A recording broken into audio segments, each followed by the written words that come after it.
Le week-end de l'Ascension était l'occasion idéale pour des visites culturelles et vous êtes nombreux à faire appel à des guides conférenciers. Chaque année à Paris, par exemple, ils accueillent des millions de touristes. Gros plan ce soir sur cette profession qui est inquiète. Elle dénonce une ubérisation du métier. Carole Guillon et Guillaume Marc. Là, il y a plusieurs artistes. À ses clients du jour, Thierry Thévenin fait découvrir l'art de rue. Il fait souvent des visages faits comme ça, juste d'un coup de bombe. La balade parisienne d'1h30 coûte au groupe 25 €. C'est drôle parce que celui qui fait ça s'appelle Chat Noir. C'est un guide d'un nouveau genre, un amateur. Passionné depuis 30 ans, cet ancien graffeur revendique sa légitimité. Alors, j'ai pas envie de dire que je suis guide professionnel puisque je ne le suis pas. Mais mon métier quand je fais ça, c'est d'être guide de gens qui ont envie d'apprendre quelque chose sur le street art. Je considère que j'ai quelque chose à leur apporter et que je suis tout à fait légitime à le faire. C'est une autre vision du tourisme, mais au final, on peut faire un peu tout ce qu'on veut, quoi. Un tourisme collaboratif entre particuliers qui séduit. L'an dernier, plus de 36 millions de touristes ont visité Paris et sa région. Un succès qui bouscule la profession de guide. Sur Internet, les offres se multiplient. Aujourd'hui, les guides professionnels sont face à une concurrence croissante et variée. Bonjour, ça va ? Vincent Delaveau est guide conférencier. Ce jour-là, il fait visiter 2 quartiers de Paris à 20 personnes. Tarif de groupe, 215 € les 2 heures.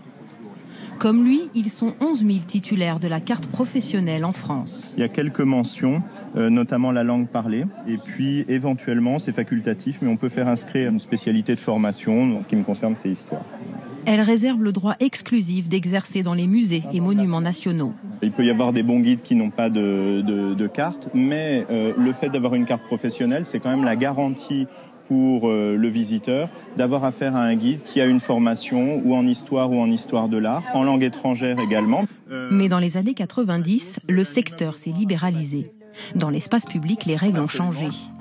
Résultat, des plateformes comme celle-ci sont apparues. Sur le site, des particuliers s'inscrivent pour devenir guides locaux.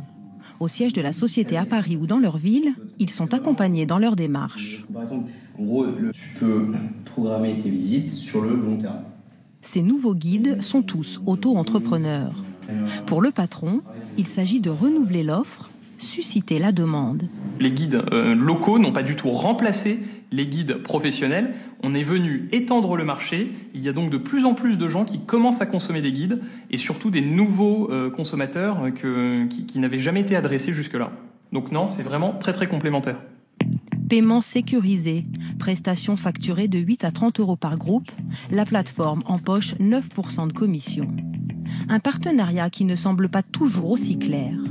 D'autres sites exclusivement en anglais, allemand ou espagnol s'adressent au public étranger. Cette fois, les visites sont gratuites. Nous décidons d'en suivre plusieurs en caméra cachée. En groupe avec notre guide. D'abord, nous allons prendre une photo avec ma collègue. À 3, vous dites Paris. Nous sommes photographiés par un responsable. Il ne s'agit pas d'un souvenir, mais d'un outil de comptabilité pour la société. Selon nos informations, le guide devra lui verser de l'argent, 2,50 € par touriste sur la photo. Il doit donc obtenir un maximum de pourboire, et pour ça, le discours est rodé. En tant que guide indépendant, la société ne me paie pas de salaire, la ville de Paris non plus. C'est mon travail et tout l'argent que je possède, c'est vous qui me le donnez, c'est votre générosité. Et ça paie mon loyer. C'est le moment de me payer. Peut-être que grâce à vous, je vais pouvoir aller à l'université. Irlandais, allemands ou français, malgré leurs connaissances parfois limitées, ces jeunes guides peuvent empocher jusqu'à 30 € par client. Tout se règle en espèces. Impossible de connaître les montants reversés à ces entreprises, souvent basées à l'étranger. La Fédération nationale des guides professionnels regrette un manque de contrôle, dénonce une concurrence déloyale.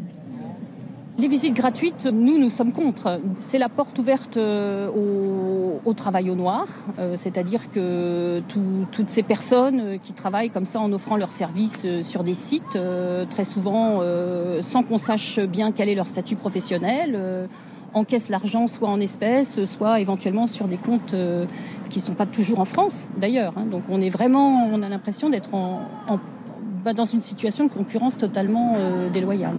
Comme chaque année à l'approche de l'été, les guides professionnels redoutent de voir cette concurrence s'intensifier.